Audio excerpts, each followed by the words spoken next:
Hello students, welcome to KN Study Point. I am Preeti ma'am and this is your special class for TGT English. तो हम लोग चल रहे थे history of English literature को पढ़ रहे थे। तो आज इसकी थर्ड क्लास है एलिजाबेथन एज को लेकर के। एलिजाबेथन एज 1558 टू 1603, 1558 से 1603।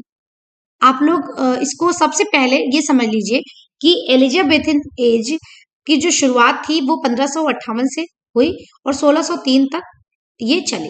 अब इस एज में क्या क्या इंपॉर्टेंट चेंजेस रहे, कौन कौन से कोई रेवोल्यूशंस रहे, कौन से ऑथर्स रहे, पोएट्स रहे और कौन सी टेंडेंसीज थी जो बहुत हाई थी इस पे, ये सारी चीजों को आपको पढ़ना है। ठीक है, तो मैंने कुछ की नोट्स देने की कोशिश की है बहुत शॉर्ट में। उन पॉइंट्स को मैं एक बार इलेबोरेट करूंगी, आप ध्यान से पढ़ेंगे। पहला है the period of the reign of Elizabeth first has been termed as Elizabethan age.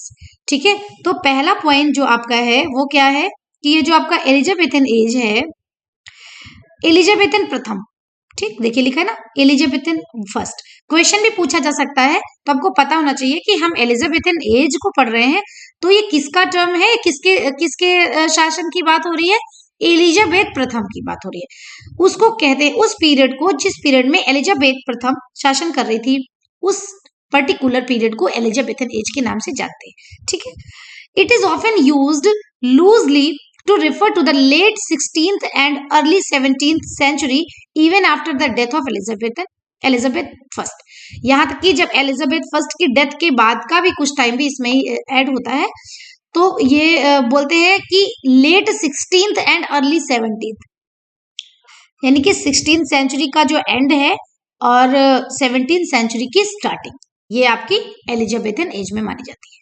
ठीक, तो ये आपका एक पॉइंट है। इसमें सबसे इंपॉर्टेंट चीज आपको ये याद करने वाली है कि वो एलिजाबेथ प्रथम थी जिनके शासन काल के टाइम को बोला गया कि एलिजाबेथन एज था। और दूसरी बात ये है कि इसमें लेट 16th और अर्ली 17th सेंचुरी थी।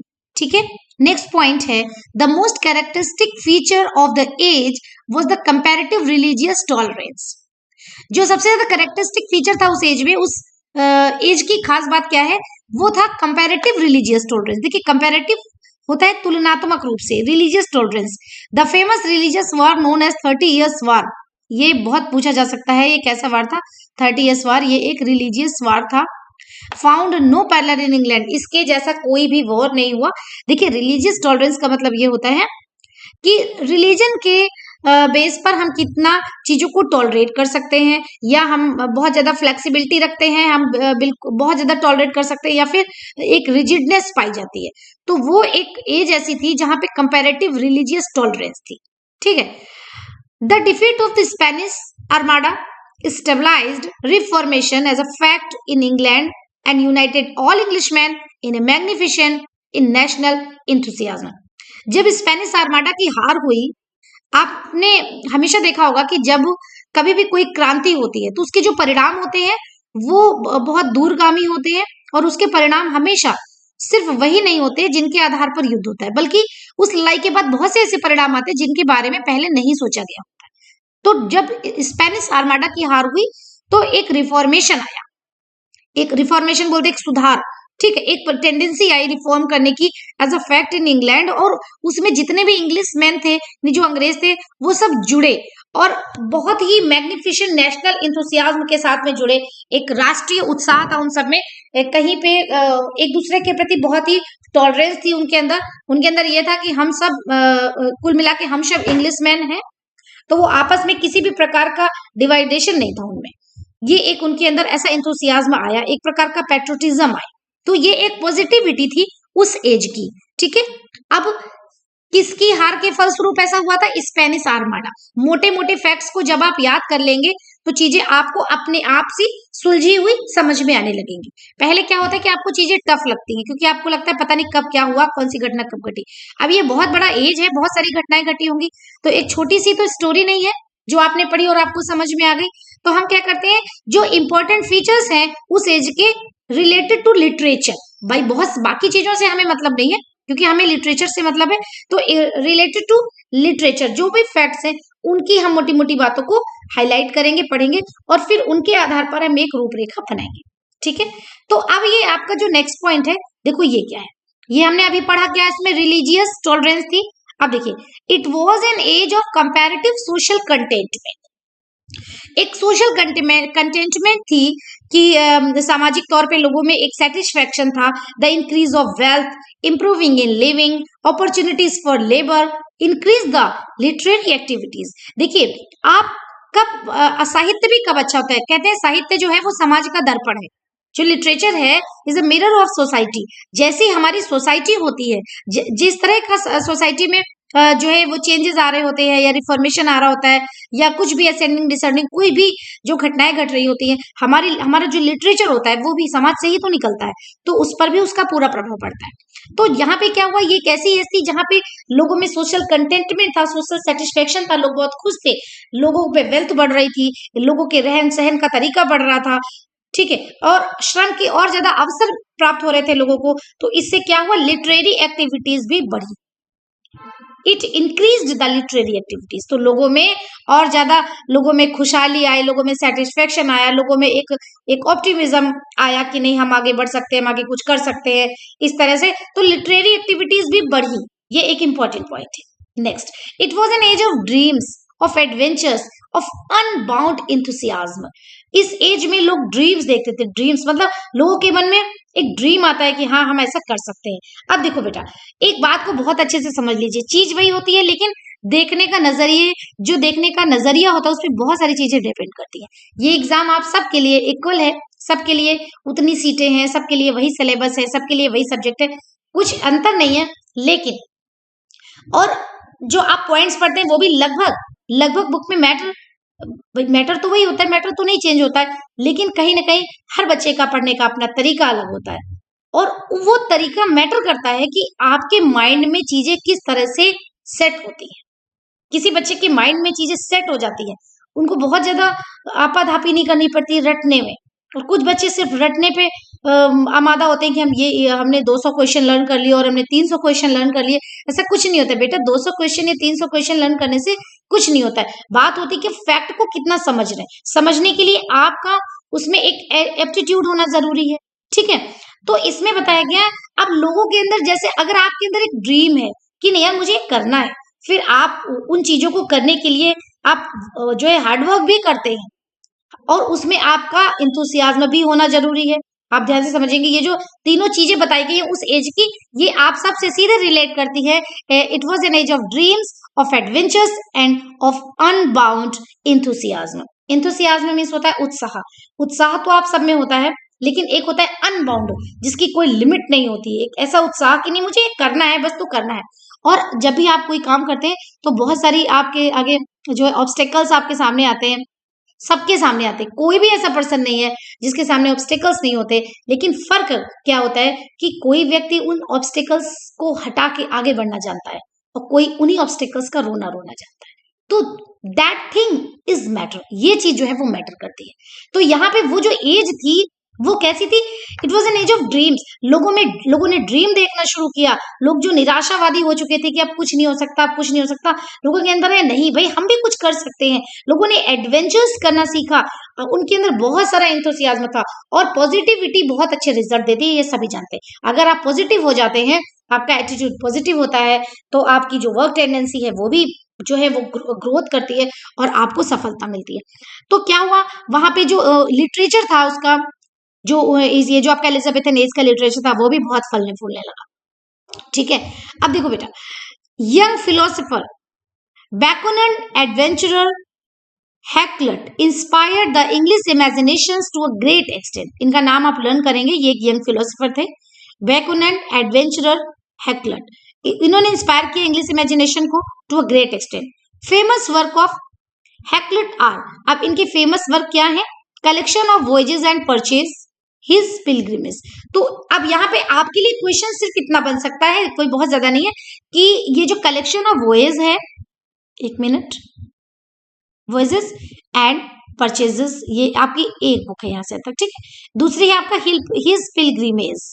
हिज पिलग्रिमेज, पिलग्रिमेज तीर्थ यात्रा को बोलते हैं और पिलग्रिम्स मीन्स होता है तीर्थ यात्री। तो ये आपकी किसकी बुक है, तो ये आपको नाम लर्न करना पड़ेगा, कि बैकोनर, एडवेंचरर, हैकलेट, ठीक है। It was a great age of English literature comprising sir, अब ये बहुत इंपॉर्टेंट देखिए पॉइंट आ गया आपके सामने।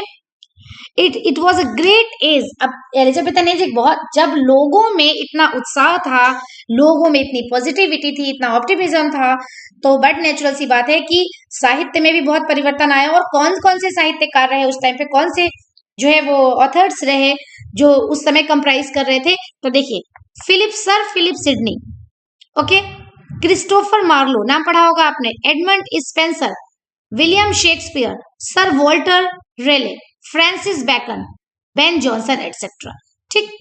This period is also known as the golden age of poetry. ये आप वन लाइन में फैक्ट लिख सकते हैं कि एलिजाबेथन एज को golden age of poetry and drama कहा जाता है, ठीक है। ये एक लाइन में आप फैक्ट को लिख सकते हैं आपके नोट्स प्रिपेयर करने के लिए। To sum up, the age of Elizabeth was a time of intellectual liberty, growing intelligence and unbounded patriotism. अगर हम सम अप करें यानी कि निष्कर्ष निकालते हैं कि जो एलिजाबेथन एज था वो टाइम ऑफ इंटेलेक्चुअल लिबर्टी था। देखिए लिबर्टी क्या होती है, आजादी, इंटेलेक्चुअल लिबर्टी, जब आपकी जो सोच होती है, जो आपकी बौद्धिक क्षमता होती है, वो बहुत जो आपकी बौद्धिक क्षमताएं होती हैं वो बहुत उड़ान भर रही होती है, और आपके पास लिबर्टी होती है, सोच की आजादी होती है, आप किसी प्रकार के बंधन में ये में जकड़े हुए नहीं होते। तो जब ऐसी इंटेलेक्चुअल लिबर्टी होती है कहीं पे भी, तो उस समाज का जो लिटरेचर होता है वो भी अलग से ही उठकर आता है। ग्रोइंग इंटेलिजेंस, लोगों में इंटेलिजेंस बढ़ रही थी, और लोगों में जो पेट्रोटिज्म था, जो नेशनलिज्म की भावना थी, वो अनबाउंडेड थी, ठीक है। तो आपने देखा कि सारी चीजें बहुत ही पॉजिटिव थी इस पूरे एज में। अब इस एज में पर्टिकुलर, इस एज को बोलते हैं कि ये एज गोल्डन एज था पोइट्री एंड ड्रामा के लिए, तो एक ये नाम। दूसरी चीज, कौन कौन से हम लोगों ने ऑथर्स के बारे में यहाँ पे पढ़ा जो मेन थे, sir Philip Sidney, Christopher Marlowe, Edmund Spenser, William Shakespeare, sir Walter Raleigh, Francis Bacon, Ben Jonson. तो विलियम शेक्सपियर तो आपके टीजीटी के सिलेबस में है, तो आपने इनको डिटेल स्टडी में पढ़ना है, ओके। इसके बाद जो है आपके बेन जॉनसन, ये चूंकि आपके समकालीन थे तो ये इनसे भी रिलेटेड कुछ क्वेश्चंस आ सकते हैं, ठीक है। इसके बाद फ्रांसिस बैकन, फ्रांसिस बैकन भी इसी एलिजाबेथन एज में आते हैं, इन्हें भी आपको पढ़ना है, लेकिन ये प्रोज राइटर थे, ऐसे लिखते थे, ठीक है। तो हमें फ्रांसिस बैकन को भी लेके चलना है साथ में। अब Christopher Marlowe, Sir Philip Sidney और एडमंड स्पेंसर से रिलेटेड जो बहुत बहुत ज्यादा मोटे मोटे फैक्ट्स हैं उनको ही हमें पढ़ना है, ठीक है। तो ये आप पॉइंट्स अपनी कॉपी में नोट करेंगे, मेन मेन क्या पॉइंट्स है, और उनको लर्न करेंगे, तैयार करेंगे, ठीक है। तो अब हम लोग पढ़ते हैं, नीचे हैं Ben Jonson. He was the first great dramatist who gave English literature comedy of humor. तो बेन जॉनसन पहली बात तो विलियम शेक्सपियर के समकालीन थे। जब विलियम शेक्सपियर के समकालीन थे तो जाहिर सी बात है कि दोनों का एज एक ही था, तो he was also belong to the Elizabethan age. Okay, he was the first great dramatist, पहले ग्रेट ड्रामेटिस्ट थे जिन्होंने इंग्लिश लिटरेचर को क्या दिया, कॉमेडी ऑफ ह्यूमर। बहुत पूछा जाता है कॉमेडी ऑफ ह्यूमर, ये एक विधा है, ये किसने दी है, तो by Ben Jonson. His theory of comedy was based on classical comedy. इनकी जो थ्योरी थी, अब बेन जॉनसन करके हम इसको नोट कर सकते हैं। एलिजाबेथन एज तो चल ही रहा है, लेकिन हमने बेन जॉनसन हेडिंग डाली और उसमें हमने इन पॉइंट्स को नोट किया कि ये जो कॉमेडी थी इनकी, ये किस पर बेस्ड थी, क्लासिकल कॉमेडी पर बेस्ड थी, ठीक है। कौन सी कॉमेडी, कॉमेडी ऑफ ह्यूमर, याद रखेंगे, comedy of humour, Ben Jonson. Ben Jonson opined that there are fair elements in human body which creates imbalance in personality. वो कौन कौन से आपके एलिमेंट्स होते हैं, they are moisturizer, dryness, heat and cold blood, choler, melancholy, phlegm. Ben Jonson was the fellow actor of Shakespeare and says that Shakespeare knew little Latin and less Greek. तो आपको इतना पढ़ना है पहली बात तो कि जो इनका कॉमेडी ऑफ ह्यूमर था, बेन जॉनसन का ये क्लासिकल कॉमेडी पर बेस्ड था, एक फैक्ट ये हो गया आपका। दूसरा ये आपसे नहीं पूछा जाता है कि कौन कौन से ये एलिमेंट्स इन्होंने बताए, लेकिन ये पूछा जाता है कि Ben Jonson was the fellow actor of William Shakespeare.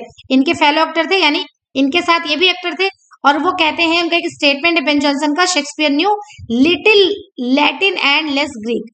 तो ये आप विलियम शेक्सपियर को जब आपने पढ़ा होगा तो ये स्टेटमेंट आपने जरूर पढ़ा होगा, अगर नहीं पढ़ा है तो अब इसको पढ़िए और अपने नोट्स में इसको ऐड करिए।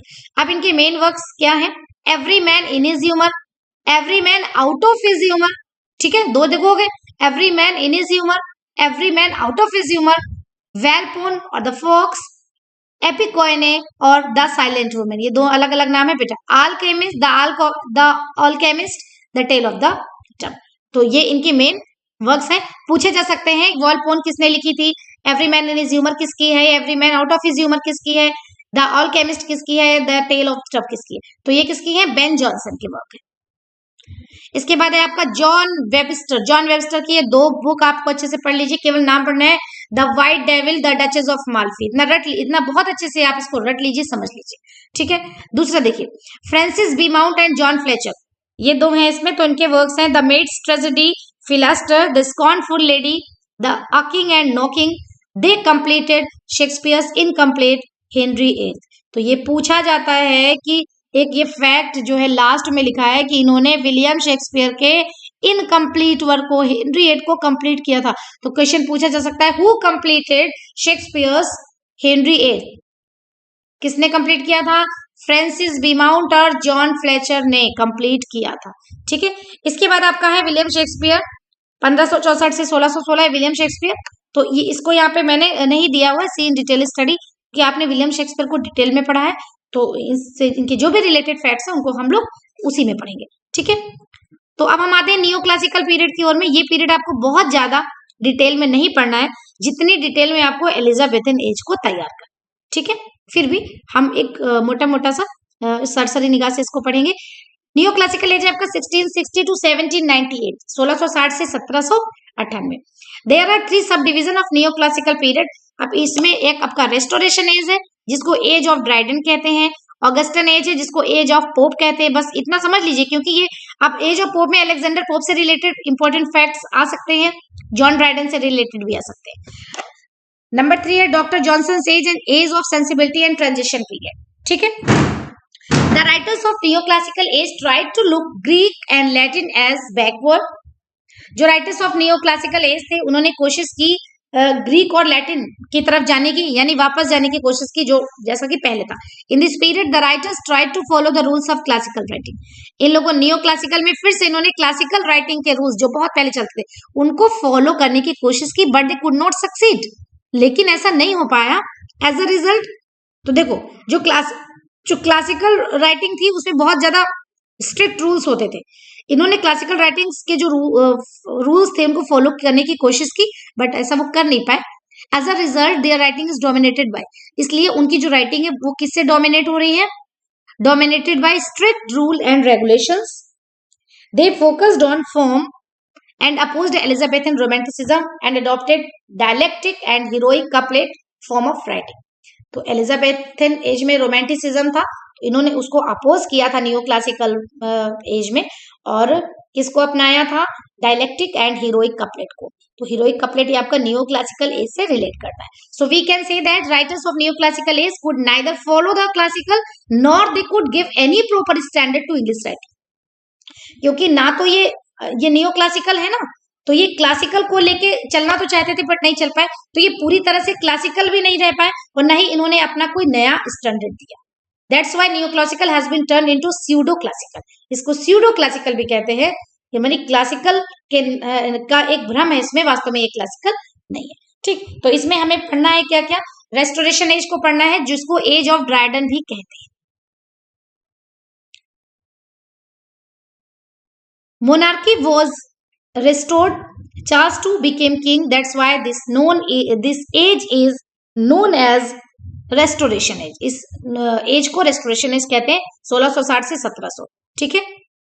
अब इसके फैक्ट्स देखिए, वन लाइनर लिखे हुए हैं, आपको ये कॉपी में नोट डाउन भी करना है, उनको अच्छे से समझना भी है। ड्रामा वॉज क्लोज्ड इन 1642, 1642 में ड्रामा बंद हुआ और कंप्लीटली इसमें बैन लग गया था 1649 में। लेकिन जब रेस्टोरेशन एज आया 1660 में, तो ये फिर से रीओपन हुआ, ठीक है। यानी कि जो ड्रामा था वो क्लोज हो गया था, लेकिन जब रेस्टोरेशन एज आया तो ये ड्रामा फिर से स्टार्ट हुआ, फिर से रीओपन हुआ, फिर से चालू। This age was deeply influenced by French culture and writings. ये जो युग था, ये जो एरा था, वो बहुत ज्यादा इन्फ्लुएंस हुआ था फ्रांस का जो संस्कृति थी, जो उसके राइटिंग्स थे, उससे बहुत ज्यादा ये प्रभावित हुआ। Corruption was wide spread in every sphere of life. उस टाइम हर जगह जहां देखो वहां करप्शन, जहां देखो वहां करप्शन, ये था। 1668 में ब्लडलेस रेवोल्यूशन हुआ, इसको ग्लोरियस रेवोल्यूशन भी कहते हैं। बट ये आपके एग्जाम के लिहाज से बहुत ज्यादा आवश्यक नहीं है।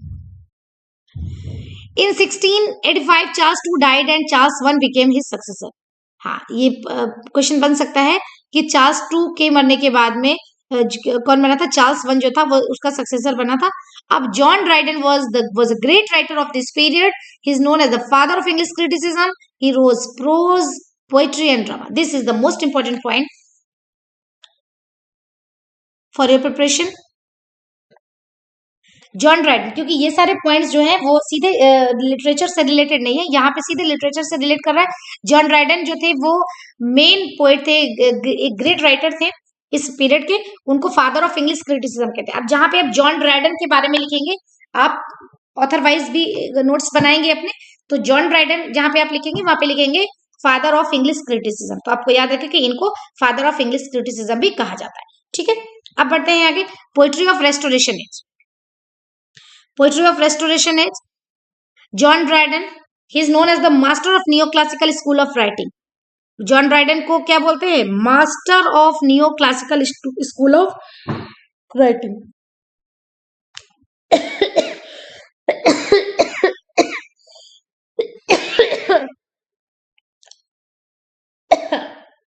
सॉरी, रेस्टोरेशन एज को एज ऑफ ड्राइडन कहा जाता है। तो मेन जो मास्टर इनको कहा जाता है न्यू क्लासिकल का। As a poet his fame rest on satires. जो जॉन ड्राइडन की मेन चीज है वो थी सटायर्स, बेसिकली पॉलिटिकल सटायर्स थे। He is known as a great modern prose writer but also our first great modern critic.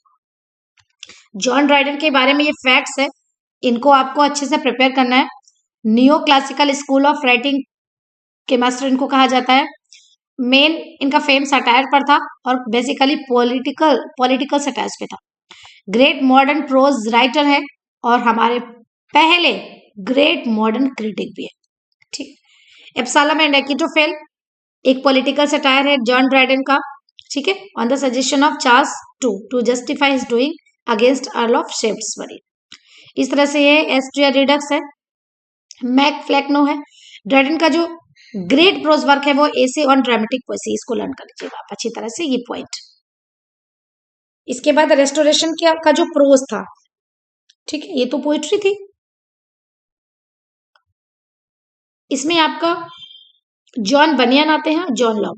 तो इसमें John बनियन की 3 इसमें बुक्स लिखी हुई हैं, the pilgrims progress, the life and death of mister badman, the holy war.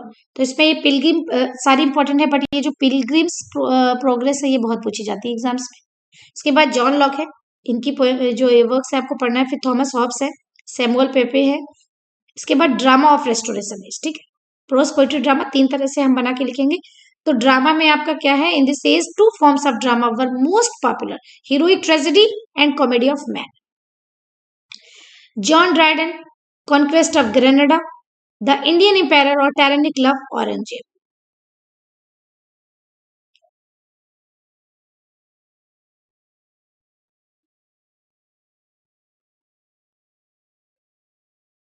William Congreve, he is known as the best and finest writer of comedy of manner.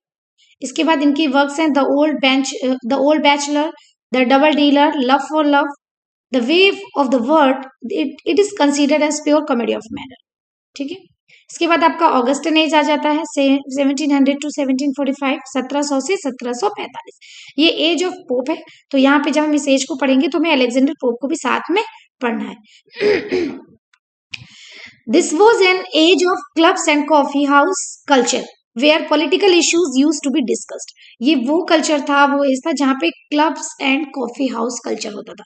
Clubs होते थे, लोग clubs में बैठते थे, या यहाँ पे कॉफी हाउस होते थे, कॉफी पीते थे और पॉलिटिकल इश्यूज डिस्कस किए जाते थे। ठीक है, in this period 2 political parties Whig and Tory started dominating. कौन सी 2 पार्टीज थी? आप लर्न कर सकते हैं अपने नॉलेज के लिए, वी एंड टॉरी। ठीक है, poetry. In poetry of this period, we can find the dominance of neoclassical trend of writing. इसमें neoclassical जो ट्रेंड था जैसे satire, didacticism, use of reason, heroic couplet का यूज करना, ये सब था। अब अलेक्जेंडर पोप चूंकि इसी एज के हैं, तो अलेक्जेंडर पोप के जो मेन वर्क्स हैं आपको नाम पता होने चाहिए। Pastorals, Messiah, the Dunciad, moral essays, imitations of Horace, character of man, an essay on criticism, an essay on man, character on man, character on women. The rape of the lock, it is a mock epic in which Belinda is famous character. देखिए सारे works आप याद करेंगे तो the rape of lock सबसे ज्यादा पूछा जाता है, अलेक्जेंडर पोप का है। और ये क्या है, ये एक मॉक एपिक है और इसमें बेलाइंडा जो लड़की है वो एक फेमस कैरेक्टर है। ठीक है, इसके बाद मैथ्यू प्रायर। आप प्रोज पढ़ेंगे, प्रोज एंड ड्रामा जो ऑगस्टिन एज का है, तो इसमें डेनियल डोफे आते हैं। डेनियल डोफे के कई सारे नॉवेल हैं, इनमें से रोबिन्सन क्रूसो बहुत ज्यादा पूछा जाने वाला नॉवेल है। ठीक है, और भी पढ़ लेंगे आप सारे, बट रोबिन्सन क्रूसो बहुत पूछा जाता है। फिर आपका एक ये आपका है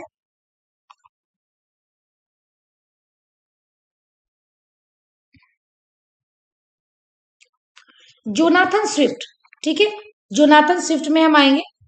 प्रोज है the battle of the book, a tale of tub, journal to Stella, the Gulliver's travel. ठीक है, तो गुलिवर्स ट्रेवल किताब सबको पता है, बहुत फेमस किताब है, सभी को पढ़नी है आपको, लेकिन ध्यान से देखेंगे ये मेन बुक है इनकी। तो ऐसे भी पूछा जा सकता है कि गुलिवर्स ट्रेवल किसकी लिखी हुई है, तो जोनाथन स्विफ्ट की लिखी हुई है, ऐसे भी आ सकता है। ठीक है, और ये है क्या, ये एक फेमस सटायर है, फॉर्म ऑफ एलिगरी। ठीक है, इसके बाद है sir Richard steel.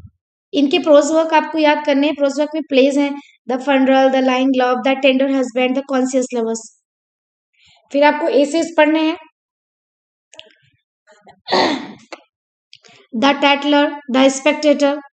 Richard Steele बहुत पूछे जाते हैं, जब हम एसेस के बाद एसेस पढ़ेंगे तो रिचर्ड स्टील के एसेस बहुत पूछे जाते हैं एग्जाम में। ये जितने भी लिखे हैं, ये टैटलर हुआ, द स्पेक्टेटर हुआ, एडिशन हुआ, ये सब बहुत पूछे जाते हैं। ठीक है, हम अभी डिटेल में जब पढ़ेंगे रिचर्ड स्टील को तो हम इन्हें साथ में पढ़ेंगे। The Tatler was inspired by Defoe's the review. ये जो डिफो ने लिखा हुआ था द रिव्यू, इससे इंस्पायर्ड थे जोसेफ एडिसन।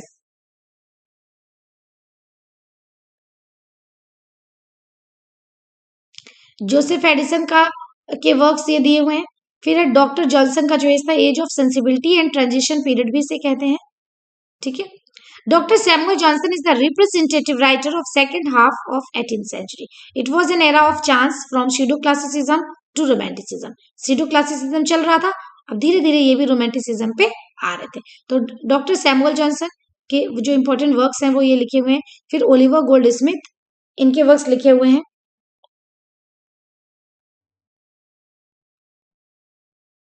इसके बाद ये गोल्ड स्मिथ का ये जो है an elegy on the death of mad dog, बहुत फेमस है, ओलिवर गोल्ड स्मिथ की लिखी हुई है। इसके बाद ये प्लेज हैं, कुछ नॉवेल्स और एसेज हैं, कुछ पीरियडिकल हैं। फिर है Thomas Gray. Thomas Gray poet है, आपने पढ़ा होगा, an elegy written in a country churchyard, ये 12th स्टैंडर्ड में भी है ये आप। इसके बाद ode on a distance prospect of Eton College. Gray and Collins are called predecessor of romantic age and pre romantic poets, ये line आप नोट कर सकते हैं। इसके बाद विलियम कॉलिंस आते हैं, इनका ओड टू इवनिंग बहुत इंपॉर्टेंट है।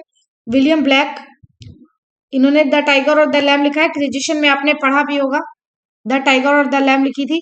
इसके अलावा बाकी भी पोएम है इनकी। David Hume, the history of England.